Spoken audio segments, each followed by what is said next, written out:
Good evening, good afternoon, everybody. And we've got another exciting episode of Schmat coming right up. Yes, it's another episode of Sharkfest. Coming up in this edition of Sharkfest, we do a TED Talk. This is turned into a therapy session, hasn't it? And in a cruel twist of fate, unknown to us, Ian's audio was recorded from his toilet. I hate coming on these things and ripping somebody's work. And we review the worst ever shark movie. What was that thing? It looked like a shark. I have never seen a shark that big or ugly before. You are like a total psycho. Totally. That thing is a megalodon. What? Reg? It's a shark, a monster shark. Unleashed a predator we haven't seen in 200 million years. This is a real piece of work. He's gonna make it. He's gonna make it. Oh, is this going to be even worse?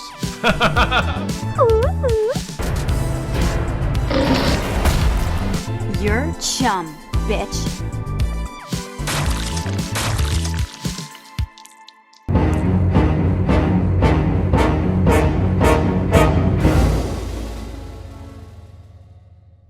Yes, welcome back to another episode of Schmat, and we're back again with Sharkfest. Now, this time around, it's from a very unknown Brett Kelly, and it is Jurassic Shark. Now, the title of that alone was enough to convince us to watch this, but it soon became clear that this probably was his first rodeo. It read to us like a student film, and I will say this, as someone who has made student films and is still learning myself, I spotted the pitfalls right away. And one of the things, that was a curious thing to us, who are in the middle of, developing and making our own short film, is that we would have loved to have a budget like they had a budget. It might have been a very small budget, but still, it was money to make the film. And a team of people, and yet they still managed to get horrible audio. Now, I will point out, in the recording of these podcasts, we started from scratch not knowing a thing really about audio, and we're still learning. And you try and learn from your mistakes, you try to improve things.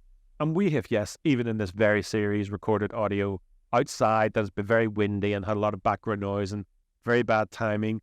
And the way that that's almost documentary style, the way that's done. So you're kind of stuck with it. You try to work with it. You put it out there, but there was no money and there was one person doing three jobs. So I totally get where these guys are coming from. And yet they put this out. They sold it on DVD, probably made a few quid off of it. How and why did this happen? That's the quest for today, is for us to discuss how that happened and our thoughts on the matter. And joining me today on this quest is, as ever, Neil Stringer and our special guest, Ian Lauder. Hello, guys. Hello. Just to say that, yes, I bought this for us to review from Amazon. And so when you buy a movie from Amazon, you're expecting it maybe not to be a good movie, but you're kind of expecting it to look professional. I was reading, actually, Ian, that photo is actually just a stock photo that's actually been used in lots of other movies. And then also I see that it knocked off the Jurassic Park logo as well. Yeah, there. but I don't blame them for doing that, because lots of low-budget B movies do that sort of stuff. But this movie felt to me as if this is somebody's student project, maybe a very first time project, quite ambitious. But this wasn't like any of the other movies we've reviewed so far, in that, it's so ridiculous, or the acting or the shooting is so bad, it's funny. This was kind of just, oh dear. It's very, I would say the word I would use, and I don't mean this, to be completely disparaging to the people who made it, because at the end of the day, all of us who try to make movies have been guilty of being involved either in a project that's like that, or, you know, falling into the same similar trap. The final product that if I am involved in and I've released, has always been at least professional looking. Whereas I think what you're getting at here is the mistake of, they put things out that we like to say, you know, kill your darlings, kill your babies. You know, some of the shots were slightly out of focus. Some of them, the audio was, those are the kind of things that you would say, no, we'll not include that. We'll reshoot that bit. But from your point of view, you know, that seems to be what you're noticing as a big red flag. It's, you know, I like to come down and these things, have a lot of fun, have a lot of gags, you know, but this one has been a struggle because I don't like to sit and just destroy a movie. Because people have put effort into it, they've put resources, time into things, and I know how hard that can be. But I just question whether this film was fit for release. Here's what I would say before we talk about it further. If you're making things, you know, I've made a few things online and stuff, and I actually, award-winning here, yes, I am, but we did make some things online. And what I would say is, you know, when you've made something, there's a certain level of professionalism that whenever you release something, you know, you can film something that can be great, you know, it can be well acted in the scene, but it's technically bad. And the problem with this is it's not only technically bad, it's also bad as well. You know, the composition of the shots is bad. The pacing of the editing is bad. The exposure of the video or film or whatever they used is bad. The camera angles are bad. You know, you can, anyone who's dabbled in filmmaking will spot that a mile off. So for someone to fork out money for a DVD is puzzling. I spent a $5 to get the physical disc. Oh my God. See, there you go. Editing wise, there's only been one film I've seen that is worse than Jurassic Shark in a technical point of view. Birdemic. The sound is even worse because in Birdemic, the sound is, I think the director had just recorded the audio from the camera because the audio shifts quality between cuts. So when it's all on the guy, it will sound different than it is when it cuts to the girl. And the CGI is, that's to say that the CGI in Birdemic makes the CGI in Jurassic Shark look passable. And on that point, in the very sort of end scenes, there's a couple of guys fishing on some rocks. And one of the guys, when it cuts to his dialogue, you know, the actual, his audio is really poor quality compared to the other guy he's talking to. So it cuts between them. It's like, as you say. And the other thing as well, when you say about Birdemic, you know, in Birdemic, there's a lot of unnecessary long scenes where people walking and getting out of a car. There was a scene in this movie where they are just walking. There's no dialogue. They're just walking through a forest with very bad angles, very badly shot. You know, it's very similar in that way, isn't it? I feel like this is a film that has 25 minutes of material, and you're just stretching it. You just about stretched it into an hour, and then you add another 10 minutes into it by making the longest end credit scroll ever. Because to me, it felt like it ran longer than, like, film credits in major motion pictures today do go on one longer now than older films because there's more effects houses involved in films now. There's more teams involved in production. But the thing is, this film had less people involved, and the credits were longer simply because someone has decided to scroll them very slowly and basically duplicated credits just to add time. I mean, this is the kind of film that I think even the guys on Mystery Science Theater would have struggled to take the piss out of. You see, and a lot of films that are funded, you know, there's a lot of films that use, let's say, for example, Patreon or not GoFundMe, that sort of thing, Indiegogo. And so obviously when people pay the money for the film, they get it added into the credits. So that can make the credits longer. But this seemed to be sponsored by some local Canadian, beer company, brewing company. You know, from that point of view, they got a lot of coverage as well, not only in T-shirts and the thing, they were drinking the stuff. And then the logo at the end. Another credit that made me laugh in this film was additional dialogue. And the dialogue in this film was terrible. I mean, I noted on here that there was very clunky exposition. It's the kind of exposition you have to try and avoid, but sometimes you can't help but do it. But this one was really clunky. Like, hey, she killed that man. You saw that, right? Yes, you're my brother. Yes, he's my little brother. He's a bit thick, but and it was like, yeah, I saw what you did. It's the 101 rule not to do when you're trying to write exposition. Yeah, you try to cram a lot of stuff in, and I think as well, just when you're mentioning that, part of the plot, if you like, is that these characters had robbed a painting, but because they didn't show the robbery itself, there was a lot of talking about the robbery. You got a lot of the same shots. It would have been nice to break up her standing in the dark forest, talking to the girls about what they did, if they had some flashback scenes. There was a lot of very similar shots as well. And I always find if you film something separately and add it in as a flashback, it breaks up the monotony of having the same visuals. And also, I think what makes exposition and all these things long is when it's clear that the actors aren't professional actors. It really comes across as if these are people that they brought in, their families were just brought in to do a bit of acting for them. And, obviously they're not Laurence Olivier in their acting abilities here. So the dialogue is just delivered, and it's just so fake. I mean, the chairman is talking to the doctor in the hallway, and the audio is so echoey.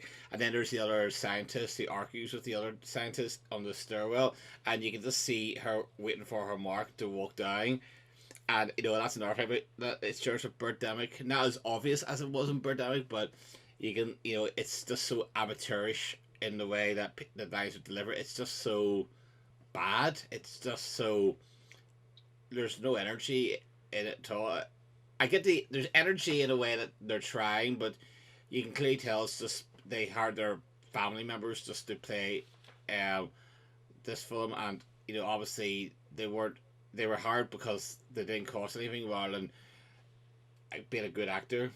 It's interesting though, what I will make a pledge to the viewers here and the listeners, and that is we will try and watch one of the more recent films produced by the same director, Brett Kelly, before we reserve our final judgment of whether he's learned anything. That's a promise we'll make. We'll pick one of his more recent films. I was having a look actually just on Prime, and they have a few of his movies. But people who did Sharknado know they're just making some crap. Now, here the thing is, does Brett Kelly fall into that same category? Is he deluded to think that he made a good film of this, or does he know he made shit? That's the unanswered question, yeah. I mean, it is interesting to see, though. I mean, if you look at the information, which there's very little of, it basically says it's a 2012 Canadian, and this is giving it too much high praise, independent action horror thriller. And it says it parodies two Steven Spielberg directed films at once, Jaws and Jurassic Park. I would argue very loosely Jurassic Park, really. Yes, it's a dinosaur shark, but that's about it. And actually Jaws, even that, it's very loosely. Also, it's now, also the film didn't have a very promising beginning when it does like a 4-paragraph setup of what a megalodon is.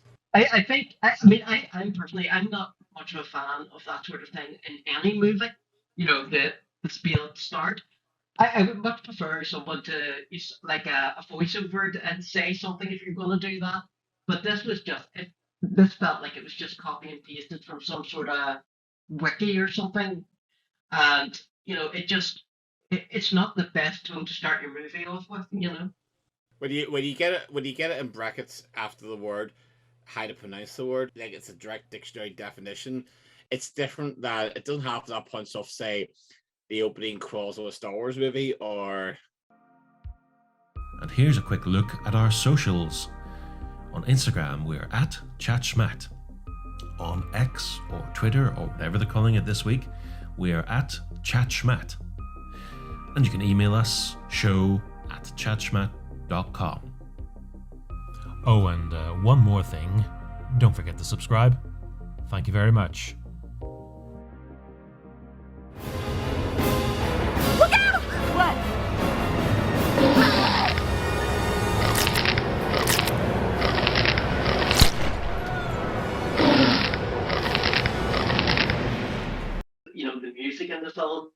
is nothing to write home about. You know, it just came across as a very boring opener. It did seem to have a composer, but it just sounded very library music to me. You ever notice that the font looked like the most basic font you could get from the text format on their basic editing software? It was, so at least it was easy to read, the sprawl, I guess. I do like, like sprawl, because obviously a lot of films have, some of my favorite films have done little ones, but they don't go into a spiel about the definition of what a megalodon is. They set up, they're usually just done to set up what's happening. So like the Star Wars crawl was set up what's happening in that universe at that point in time. Like Blade Runner sets up what about the backstory about the Nexus 6 replicants and it was all. But this is basically giving you like a dictionary definition of a megalodon. It wasn't easy. And when Vin Diesel, meets Jason Statham, when he suddenly was all knowledgeable about sharks for some reason, the prehistoric ones at that. well, like that came out of nowhere. You sound like Mitch with the Vikings in episode Bears Nights. It reminded me, if for viewers who have obviously never seen Baywatch Nights, watch our review of some of the episodes, which will be, I'll link them in the description for you. We went through that to save you the hassle of doing so. But there is an episode where Mitch suddenly knows all about Vikings and then never mentions them again. I think, but that Vin Diesel knockoff, he probably had the best shot in the whole film. Grabby throwing a stick of dynamite in super slow motion, so good that actually was the image used for his. I'm sorry, Neil, but the best shot of the film's behind me right now. It is, isn't it? It has to be the flying shark. Yeah. But what even makes me laugh at that shot, Ian, the one behind you, is the composition is so is bad, because you can clearly see it badly composite into the shot. So it's very bad masking. Yeah, they've masked it. But there's nothing wrong with bad effects in a movie. Yeah. But if you're gonna do bad effects in a movie, you have to go all out. And I think they were genuinely attempting to make these good, because there's a practical effects guy in there, and he was, you know what I mean? Like I get the impression that they genuinely thought that CG was very passable. And it's just, I'm trying to think what it reminds me of, but it's just very, very, very, because there's the same shot of water where all the shark attacks happen, just coincidentally, where the shark comes to the same spot. When it comes to the surface to eat somebody, when it eats them and goes back into the water, it doesn't go back with any sort of splash or, it goes back. It's like it's a ghost. It's like it's a ghost of a shark, and it just. And there's a comedy chomping noise. I think what the problem was with the composite is they didn't even bother make it look like it was part of the scene. It's like the same with the explosion you had earlier in the film. It was like someone just put it on there. They didn't even try to make it, match in with the shot. It was just like, let's just paste it over the shot. If there had been like other redeeming qualities in the movie, like the story was good or the acting was good, and the rest of the film was shot well, as I said, I wouldn't have cared about the effects. In fact, that would have made them more funny in some ways. Did you find the leader of the thieves very nuanced? Because I thought she was so nuanced. She put so many levels to that role. No. Well, in your favorite scene, when the shark flies over, we're denied seeing her actually get chomped. You see her, it cuts, you hear the chomping effect, and it cuts to the water as the shark then just plunges into the water. So they actually, the way in like Jurassic World and stuff, you see these massive sharks come out of the water, and you see them eat the thing, and down they go. No, this up, then it cuts to the other scene of the water, down it comes, and you don't see anything in the mouth of the shark or anything, details like that. But you know, like the way that after she got killed, and all you see was the remains of her calves and feet?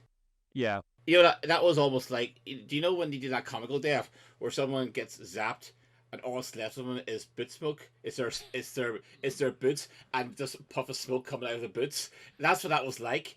But also, there was a scene where the shark was supposed to be eating somebody. I forget which character it was. And the scene of the shark chomping was just it chomping. There was nothing in its mouth. Yeah.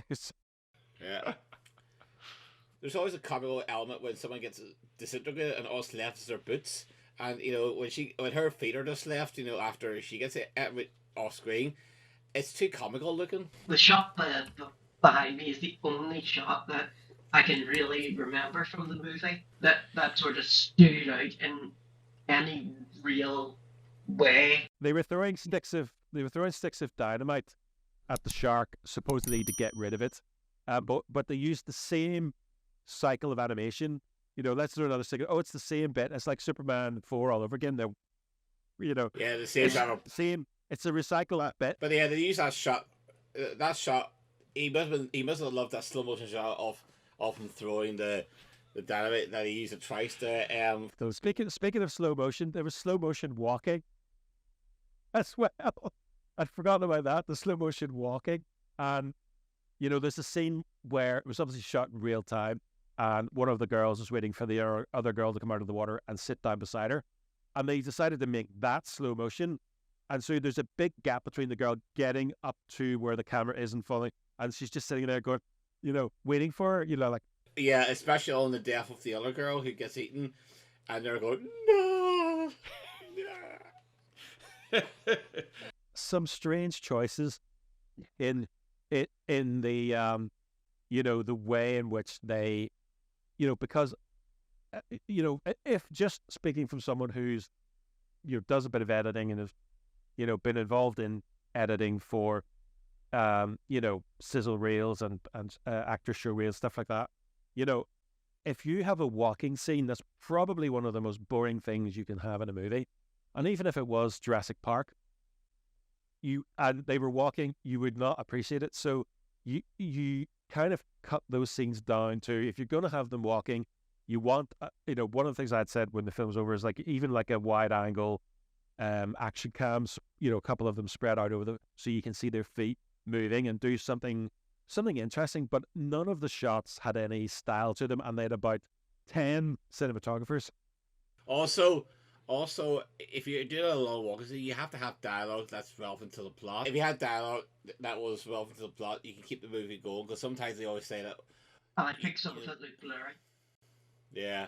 Actually, some of it looked overlit, as she said, Johnny. I noticed A lot of overexposure. And actually, when I looked at it, I sort of wondered, in some of the lakeside scenes, it looked like they were perhaps using a reflector.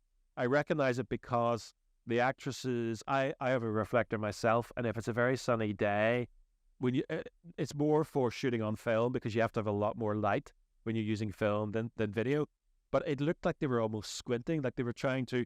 In some of the shots, they didn't bother about the shadows in the faces, but then in some of the scenes, their faces were really brightly lit, and they were almost squinting. So they'd obviously done a couple of takes of that, and they were cutting between the really bright one and the one where one of the girls' faces was half dark. And that speaks to me, as someone who's worked mostly by myself without a massive crew. That speaks to me as someone who either isn't listening to people or is trying to do too many things at once, and you just end up making those kind of mistakes. And the focus thing as well. I have shot footage before that has been out of focus like that, and it's just ever so slightly out of focus. You think it's almost in focus. Let's use it, and I just have to be very strict and say, no, I'm not going to use that. I'm not going to use that, and have other people look at it and say, is that in focus? If you're not sure, and they all go no, and you go, right, if in doubt, throw it out, and reshoot it or use something else. And I don't think there was any of that going on here. No, at one point in the movie, I did wonder, was the out of focus thing intentional? If it was out of focus intentionally, then what that generally means is they want your focus, the viewer's attention to be focused somewhere else. And unfortunately, in that, there was nothing in focus. Yeah. So, because then a technique that's used, it's in America it's called direct focus. We call it the pull focus, where you would shift the focus from the foreground to the background, depending on what's relevant. So if there's a background counter, you would you'd shift the focus so you focus on the background. If the foreground counter's on, then you shift the focus on the front counter. Or there's a split diopter, which is what Robert Rise and other directors use, which allows you to see both. As to say, I feel like the camera operator didn't do a white balance check and didn't do a proper focus check of focusing on the eye, and it was very washed out. I mean the shots of the sun, they looked very white. I mean, we're talking very over. It's overexposed, and sometimes if something's overexposed, it's not too bad, but you can always tweak something underexposed to a certain degree. I mean, obviously, we're talking 1 or 2 degrees here, but something that's overexposed is very difficult to fix, which is why you would generally say, let's do a retake of that, which they obviously didn't do. Because I shot once where when I looked at the dailies, it was way too tungsten.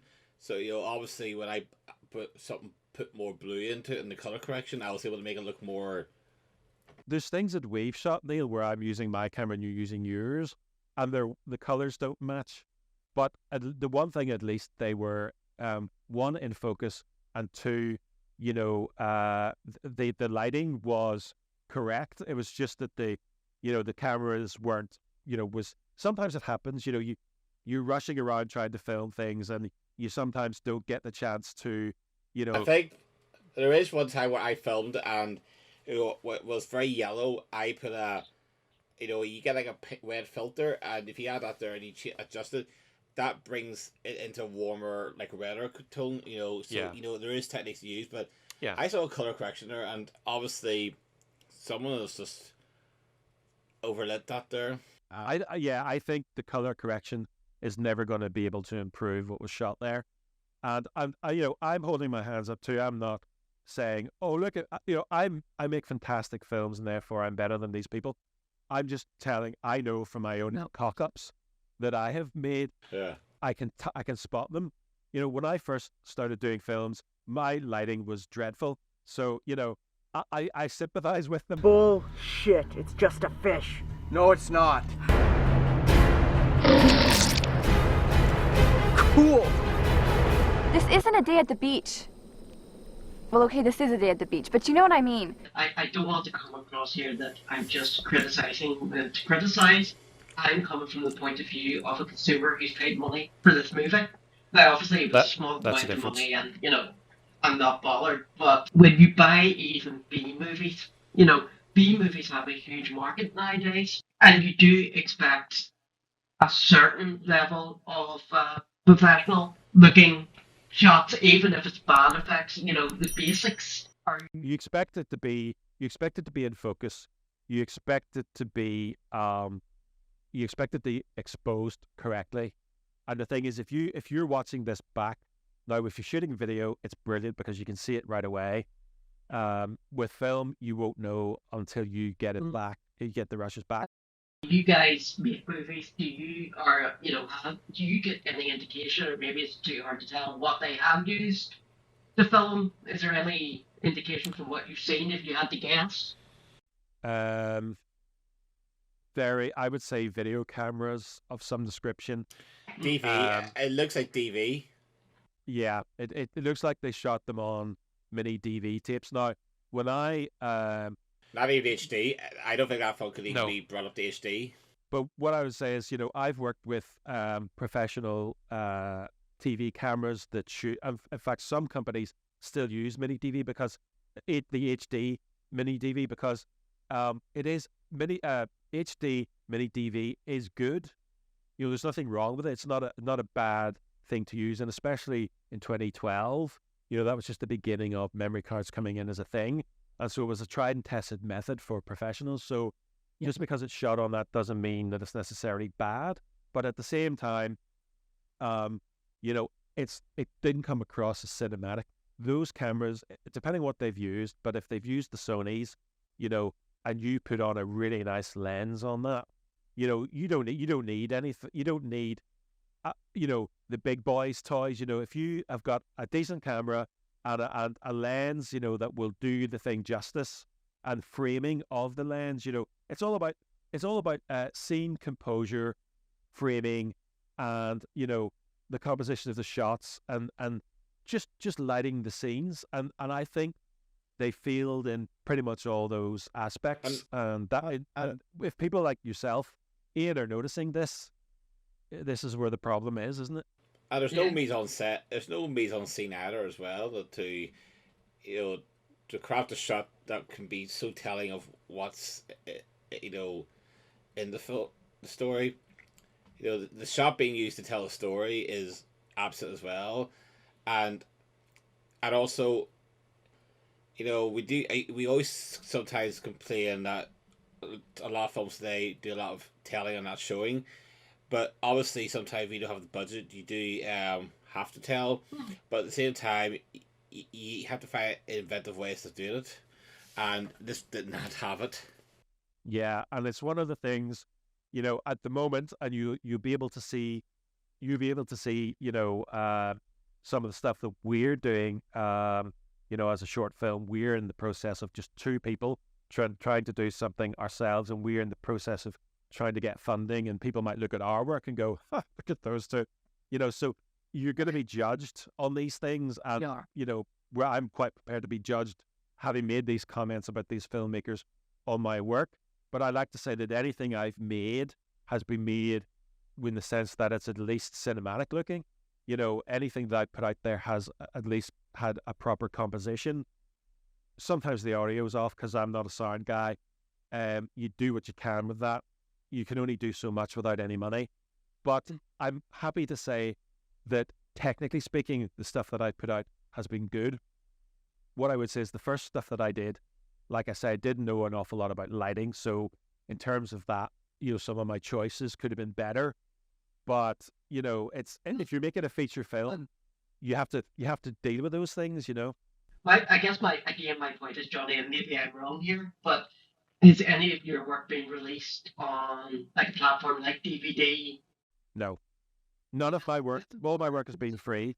Yeah. This is where I think that's why I'm critical, is because I bought this from Amazon, and just because something's on Amazon doesn't mean it's good. I'm not saying that, but I think for me, it's the fact that someone has thought this movie is worthy of a physical release. It depends on how much money the director and the producers invested in this film to release it.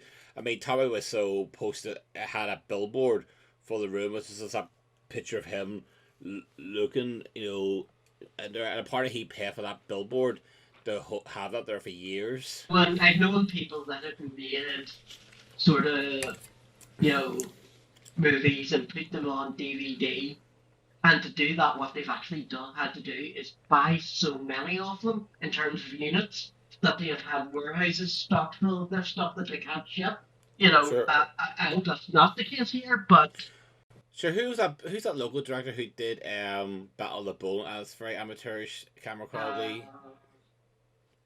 George Clark, is it?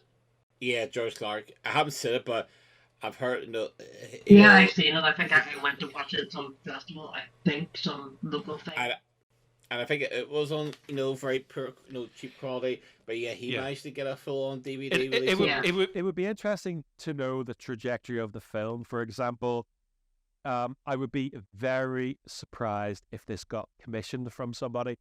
What I think, and someone can correct me in the comments if I'm wrong, I think that this was a film that people made. They managed to get some money to make it, and they put it into a film festival. People saw that it was shit, and they laughed at it and thought it was great. And somehow or other, it made its way to DVD. They're from Canada, so I presume it's a lot easier in Canada to get things released on DVD than it would be here in the UK. And so somehow or other, that has kickstarted off this trajectory to be on Amazon. It's funny that looking at it on Amazon Prime here, I spent a $5 to get the physical disc. You can rent it for $2.99, or you can buy it on Prime for $6.99. So if you're just going through Prime, it actually works out at near £2 dear. There isn't an awful lot of information about it now. Perhaps people can enlighten us more on this. But as I say, it's very easy for us, and we will, to go for the jugular at the look of it. I mean, I've had people judging my work on things, but I treat it as a learning process. Yeah. But as you were saying, I wasn't charging people, to see my work. I was wanting an audience in a way to, get feedback on how I was doing with stuff. I've told you this before, but I hate coming on these things and ripping somebody's work. I really do. That's not really what I enjoy doing. If it's a B movie and it looks ridiculous and it's funny absolutely we have a good time with it. But with something like this, you really do feel that the only thing we've got to talk about is the technical aspect of it. And unfortunately, the biggest thing I have a problem with is the sound effects of this movie. Really take me out of it. There's incidents where they have guns and the guns are going off, and I'm sort of taking a double take, squinting, going, "Wait, was there a gun fired? Did that happen?" Because the sound effects just you in certain scenes you can't hear them. Like especially the dynamite going off when they're trying to distract the shark. You can't hear anything. What I think has happened is they've gone out there on the day, and the actual audio in the scene, it isn't. Something's wrong with it. It's unusable, and it must have been bad if they didn't use it. And so they've gone home and put a microphone up above a bucket of water and started splashing that, and then just used the same audio multiple times, and it has that kind of quality about it instead of redoing it or going back to a similar location and redoing it. The kind of sound effects, to make when you're doing a sound design for something like a project I'm working on at the moment is mostly going to be shot. Well, it's going to be shot silent, and then the sound design will be adding the things in post production. And when you do that sort of thing, you're going to have to do a bit of work to make it match. So if you click your fingers, that there's a clicking sound. If you shoot someone, there's a gunfire. There was a lot of explosions superimposed on this as well, which, that sort of thing's fine. But, as you said, the dynamite and everything, you need to have consistent believability, consistent sounds to give that believability. There was one scene, again, where they're pointing a gun at the girls and they fire, and the next thing the girls are running away. Now, at first I thought, did his gun jam? But then you've got the audio from the other girl saying, "Don't shoot, you idiot. We need them alive as bait," or something like that. So that made me think, okay, I've missed it. And then there was more gunfire that I just couldn't distinguish from the soundtrack in the back. And that really took me out of the movie. Because here's the bits where things are happening, and I'm struggling to work it out.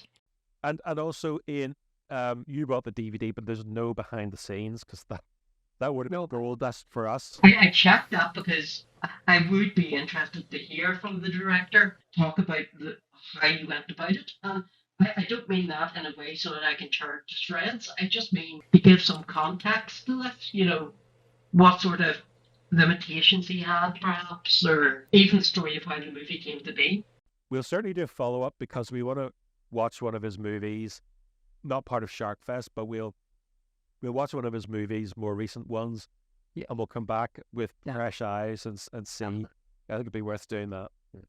Because I love B movies. I love cheesy, funny B movies. Unfortunately, this doesn't fall. It might fall into the category of a B movie, but more like a Z movie. Yeah, it's not fun. While we were getting set up here, I had my notebook and I was still thinking, I want to say something positive about this. And I'm really struggling to find something other than the fact that they went and made it. Because I'm a big believer that, if you want to make movies, go out and shoot movies. I'm a big, supporter of that. Stop it! What are you gonna do about it? Oh, you...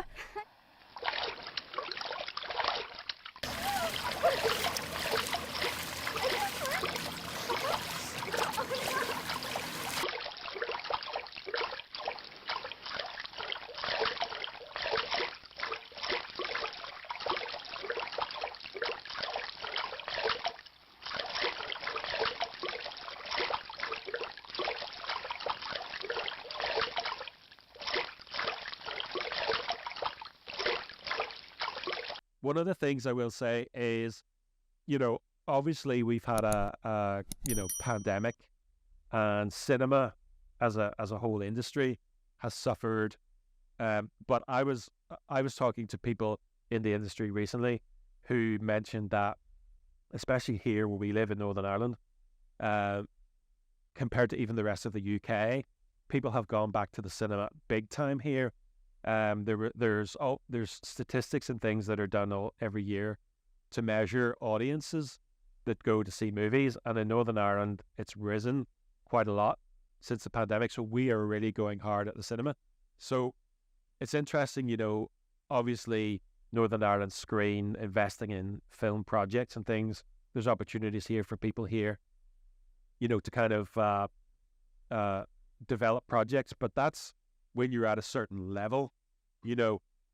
I would be very surprised to see people in this neck of the woods get a DVD as badly made as that film is, released on DVD. And not only that, but on Amazon as well. I would be staggered if something, say we produce something of that quality, that would get on DVD. It is funny though. I was reading an article about Amazon and Netflix and other streaming services that fill their libraries up with all these types of movies that aren't up to par. A lot of it's sort of filler with interesting looking titles, but are absolutely terribly made. But they still want me to spend $6.99 to buy this movie. Yeah, I'll only charge $5.99 for Portals. Excellent, Johnny, bargain. Yeah, which is our short film, of course, and like I say, quick plug again. You can donate. All the information for our movie will be in the description as well. Just you can pay a little visit to our funding page. And if you want to see Neil's mug, he is the main star of this movie. 2 times over.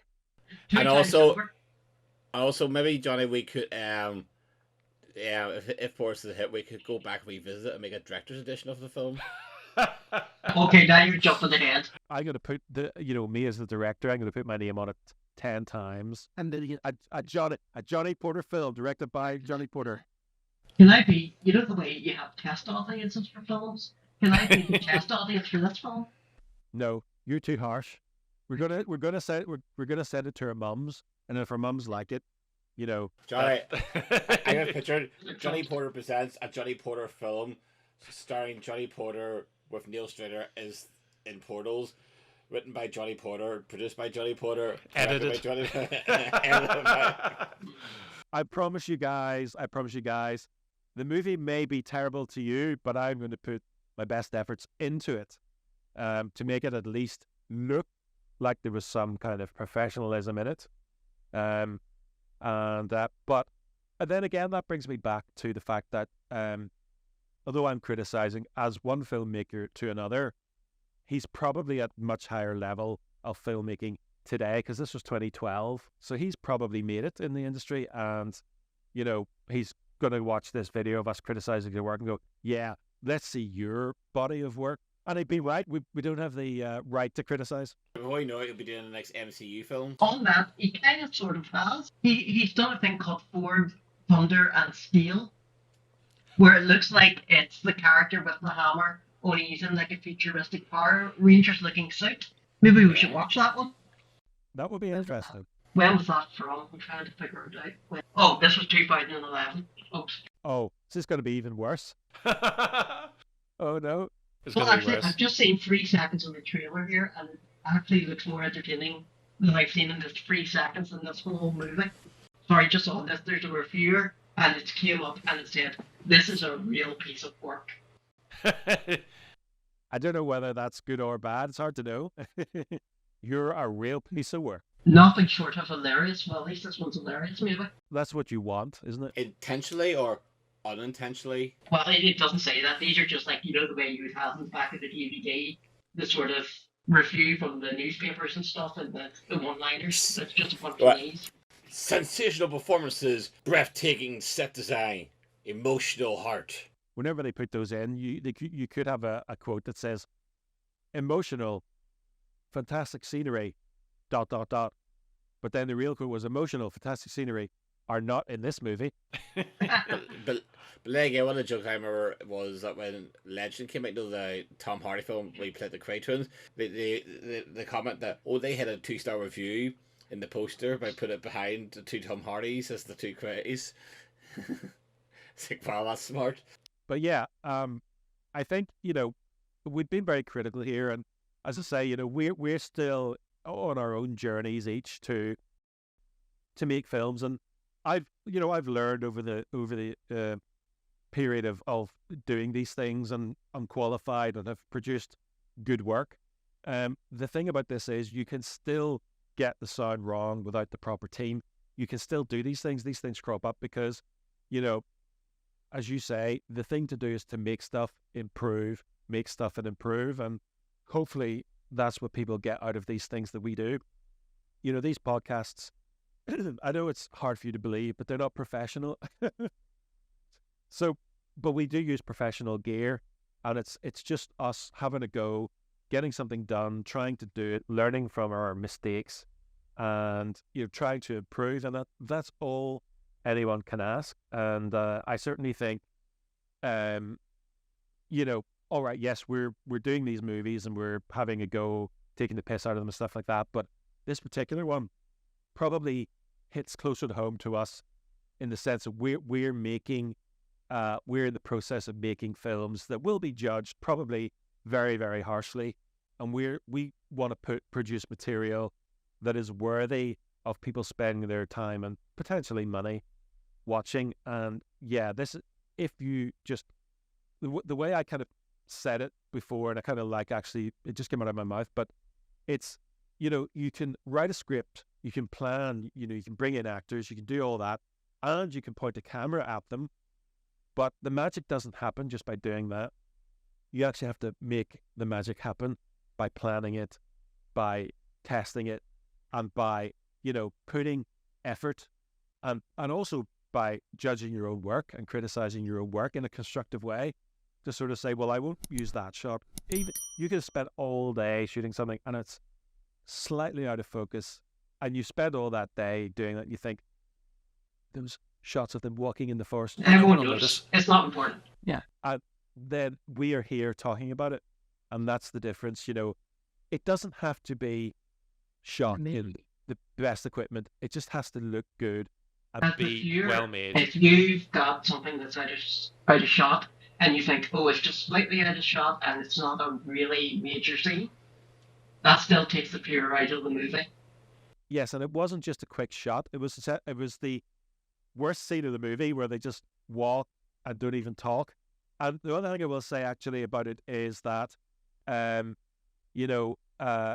whenever you're making that decision about, including like a blurry footage or not, the problem is that you can get away actually with bad visuals, but if your audio is bad, then people notice that right away. And the audio was very bad in this, and this is coming from a guy who has even very recently shot stuff with bad audio in it. So I feel the pain, I know, but I was not funded. I was doing these things, as a hobby, I suppose, these little projects, and I didn't have the ability to go back and fix them because it's a documentary style thing, and it's just done out there. But it went into my head, remember. So, as I say, we'll see how this guy's career has panned out. We'll see if he's a Neil Breen or a Tommy Wiseau, or whether he's graduated to be a decent filmmaker. Well, Neil Breen, I haven't really watched a full film of his, but I think he's on another level. He's on such another level that we're not going to invite Ian on to watch any of his movies with us, because we know Ian will self-harm during that movie. Whatever this project came from, whatever the genesis of it was, we've had a chat about it. We've tried to link this to ourselves, because, as I said, it's all very well for us to laugh at this and all the rest of it, but we have fallen into the traps that the people who are making this have. So, under no illusions am I about that. I'm hold my hand up and saying, I'm taking the piss out of someone else. But having said that, in summary, there's certain things that I would never, release because I know better, and I just wonder what the framing of this was. How this there needs to be a documentary done about how this film got released, because it's tough to get funding for films. There's a lot of films out there on Indiegogo and similar crowdfunding things, and you just wonder to yourself, what was the pitch for this particular film to get made, and who did the Brett Kelly, how did he rope all these people in? He must have had a lot of charm.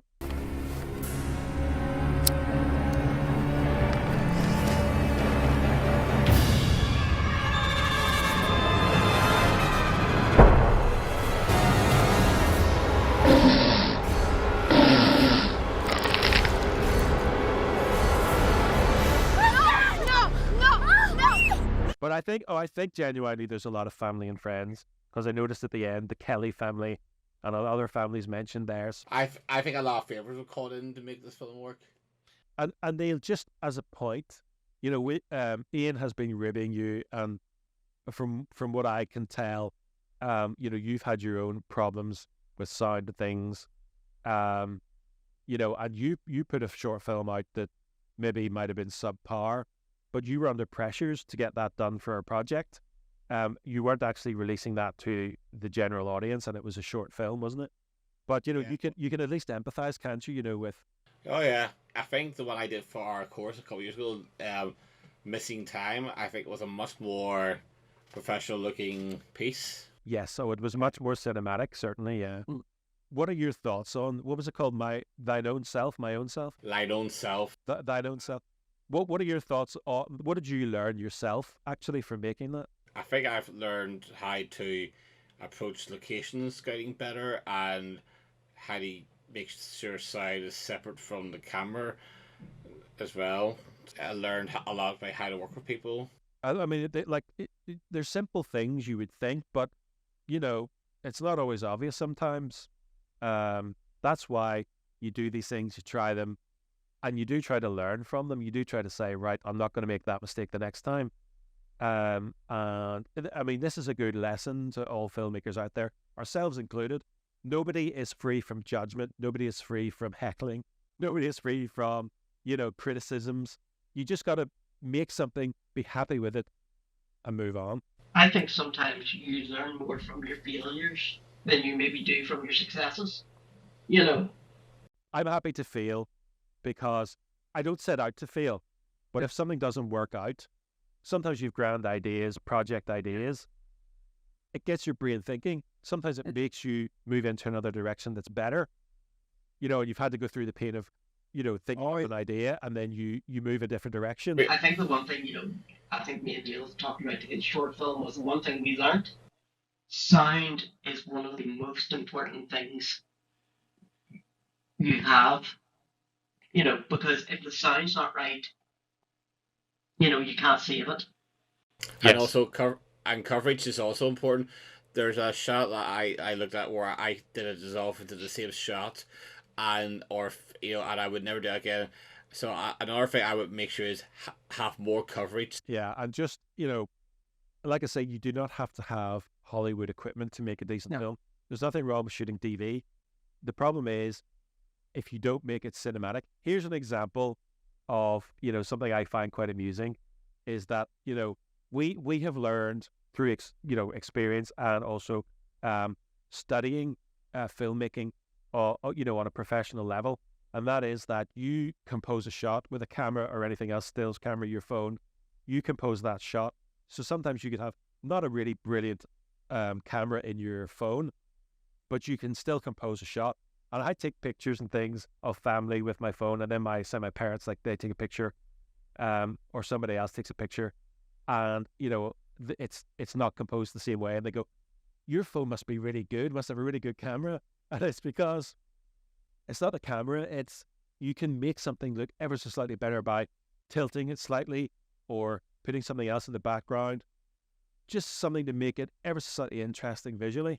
And I think that's sort of thinking was missing from this film. And I mean, really there's not much more we can add to that, apart from I feel their pain, and just to remind filmmakers out there like ourselves that you can still cock up royally. And even today, like I say, we still get issues with audio because, but if you're doing a film, you get sound people, you get someone else to monitor the sound. That's the biggie.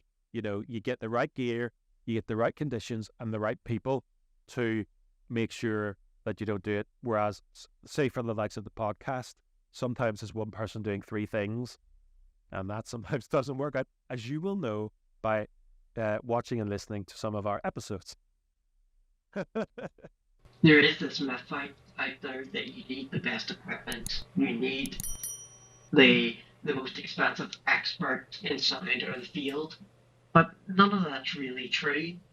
You can get away with, just shooting on your phone. Everyone's got a phone now, Johnny, as you were saying. I have seen some amazing short films shot on phones that look cinematic, that grab your attention, and that's all it was shot with, was a phone.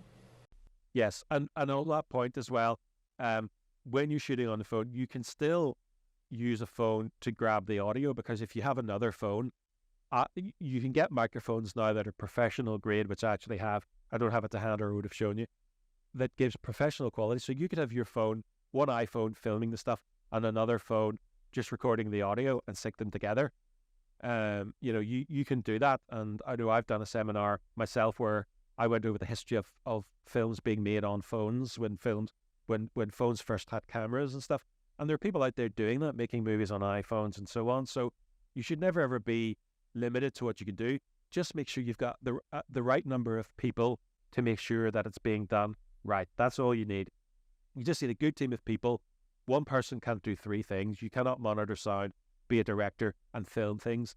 That's all you need. If you've got the right team of people, you don't need to go and buy the most expensive cameras. And the number of cinematographers on this film credited frightened me. What are your final thoughts then? I mean, I'm using this as not so much a critique of a movie, which we've done, but a lesson for fellow filmmakers to sort of say, look at your work, be proud of your work, release stuff that is professional. This has turned into a therapy session, hasn't it? That's a wee bit. Well, at least it's interesting. Final thoughts for me are just that, unfortunately, on this occasion, if I wasn't reviewing this film, I would have turned it off, unfortunately. And I'm not saying that to be mean, but for me, when you have blurry shots and the sound quality is pretty poor, there's millions of films on, Prime, Netflix, the likes, all sorts of B movies, especially shark B movies, as we've said. There's a fascination with sharks that it gets to the point where I would turn this off and try something else. Unfortunately, it just didn't do anything for me to want to keep watching. I applaud the fact that they went out there and got it made. That I would say there was definitely effort put into it, but for me, as just a viewer, I'm not a filmmaker like used to, or I have no professional training in that field, but just as a viewer, for me, this film isn't watchable, and that's kind of sad, because I love watching movies and seeing how movies with very little or no budgets get made, and I'm always rooting for them. But hopefully, the people involved in this movie have learned from this and went on to do better things. That's my hope. And as you said, Johnny, we'll try another one of the director's movies, one of his newer movies, and hopefully we'll come back with a different outlook on it. And Neil, what about your final thoughts? Like Ian, I probably would have struggled to get through the whole bloody thing if I wasn't watching it as a review on this podcast with you and Ian myself, because it's shoddy. The dialogue is so inane. I mean, it makes every dialogue seem like decent dialogue, and that's saying something. This here was unwatchable. CGI was laughable. The characters did not seem real. They did not feel real. They felt like caricatures, one notes, and you're definitely struggling to stick with the film. I mean, the film, if you cut out the credits, the film's only an hour long, and it feels a lot longer compared to the other films. Even Mega Shark, this feels like amateur hour. Very much so. I think that's the key word. And I would say myself, to summarize my thoughts, it isn't a slow burner. It's just slow. But I mean, I did laugh at they bigged up this practical effect, and it was just a shark's eye, and a little bit of, and it I don't know where they got that from, but that was not convincing either. Was that the actual practical effect? I wasn't sure. Yeah, the practical effect. It was the shot of the eye. The eye kept Moving towards the camera. Yeah, that was the, that was the practical shot. Because I kept looking at that and goes, where is the practical shot? Where is the that was it. I didn't even know that was a practical shot. It didn't feel any different to me than the CGI shots. That about sums it up. But anyway, thanks guys for sticking with us on this. It's slightly different and I think possibly more interesting review out of all the shark movies. Don't forget to like, comment, and subscribe. Be interested to know if anyone knows anything more about this particular movie than we do. Always keen for people to comment about that. Maybe they try themselves. Come on, be watching this. Maybe. I doubt it, but maybe he's like searching on YouTube for any videos relating to his stuff. But don't forget, you can also email us show@chatschmat.com, and also go on the website chatschmat.com, and you'll be able to get updates on there as well, and you'll be able to see our past episodes as well. And the direct route to getting to our episodes or our YouTube channel directly is chatschmatyoutube.com. And all the links, as I say, anything we've been talking about here, including to our own short film stuff, in the description. But from me, Johnny Porter, once again, until the next time, see you then. Thanks, Johnny and Neil, for having me. I thought this was really, this was actually an interesting one, more of a deep dive in technique more than anything. So I think this one will stand out, as you say, Johnny, a wee bit different than the others, but I'm looking forward to whatever comes next. And I have to say, I think this has become our most in-depth of the shark films, and I have to admit, I wasn't expecting that, because I felt like with the last one, we actually picked up the pace because we had a little bit more fun with Bubble Shark. So much fun. That when this one turned out to be so terrible, I thought, oh dear God, we're going to go back to the lower energy levels we had with Mega Shark. But instead we've had maybe our longest edition yet of this season, and a more in-depth look at the pros and cons of guerrilla low budget filmmaking. Definitely. Yeah, and it's goodbye for me as well, because, and as always, it's been good fun talking to you guys. Goodbye!